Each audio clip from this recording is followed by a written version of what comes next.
Hey guys, Jeffrey here with your daily Bible upload. I hope everyone is having a blessed day. I'll be reading the book of Luke, chapter 20 from the NIV. In chapter 20, we will be reading about the authorities of Jesus questioned by the chief priests and the teachers of the law, the parable of the tenant and paying taxes to Caesar. I hope everyone will be joining us for chapter 21 tomorrow.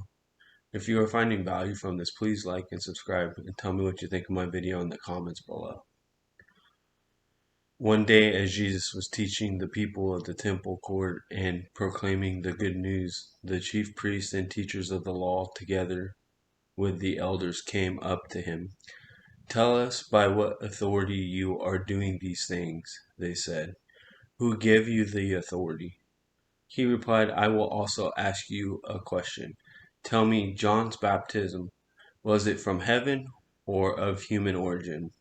They discussed it among themselves and said, "If we say from heaven, he will ask, 'Why didn't you believe him?'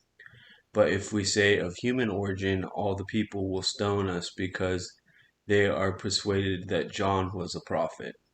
So they answered, "We do not know where it was from." Jesus said, "Neither will I tell you by what authority I am doing these things." He went on to tell the people this parable. A man planted a vineyard, rented it to some farmers, and went away for a long time. At harvest time, he sent a servant to the tenants so they would give him some of the fruit of the vineyard. But the tenant beat him and sent him away empty-handed. He sent another servant, but that one also they beat and treated shamefully and sent away empty-handed. He sent still a third, and they wounded him and threw him out. Then the owner of the vineyard said, "What shall I do? I will send my son whom I love. Perhaps they will respect him." But when the tenants saw him, they talked their matters over. "This is the heir," they said. "Let's kill him, and the inheritance will be ours." So they threw him out of the vineyard and killed him. What then will the owner of the vineyard do to them? He will come and kill those tenants and give the vineyard to the others. When the people heard this, they said, "God forbid." Jesus looked directly at them and asked, "Then what is the meaning of that which is written? The stone the builder rejected has become the cornerstone. Everyone who falls on that stone will be broken to pieces. Anyone on whom it falls will be crushed." The teachers of the law and the chief priests looked for a way to arrest him immediately because they knew he had spoken the parable against them, but they were afraid of the people. Keeping a close watch on him, they sent spies who pretended to be sincere. They hoped to catch Jesus in something he said, so that they might hand him over to the power of authorities of the governor. So the spies questioned him, "Teacher, we know that you speak and teach what is right, and that you do not show partiality, but teach the way of God in accordance with the truth. Is it right for us to pay taxes to Caesar or not?" He saw through their duplicities and said to them, "Show me the denarius. Whose image and inscriptions are on it?" "Caesar's," they replied. He said to them, "Then give back to Caesar what is Caesar, and to God what is God." They were unable to trap him in what he had said there in public, and astonished by his answer, they became silent. Some of the Sadducees, who say there is no resurrection, came to Jesus with a question.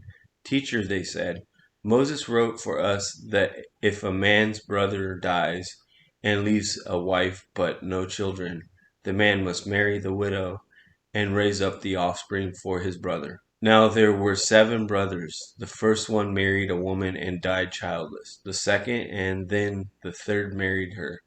And in the same way the 7 died, leaving no children.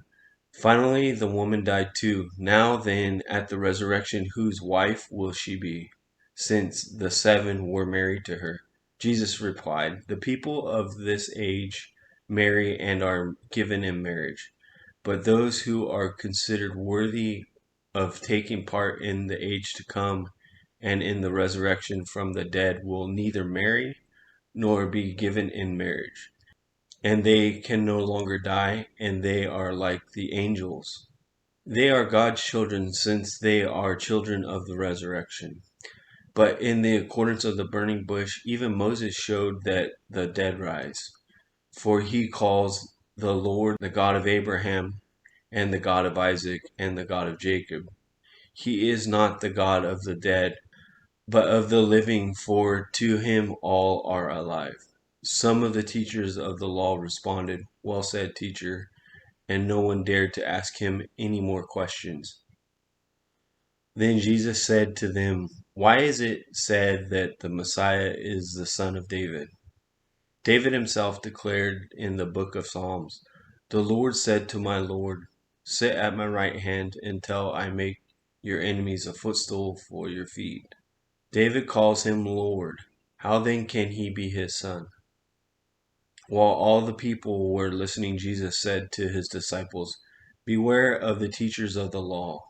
They like to walk around in flowing robes and love to be greeted with respect in the marketplace and have the most important seats in the synagogues and the places of honor at the banquet. They devour widows' houses and for a show make lengthy prayers. These men will be punished most severely." Thank you all for joining us today. I hope you all have a great day, and I look forward to seeing you all again tomorrow.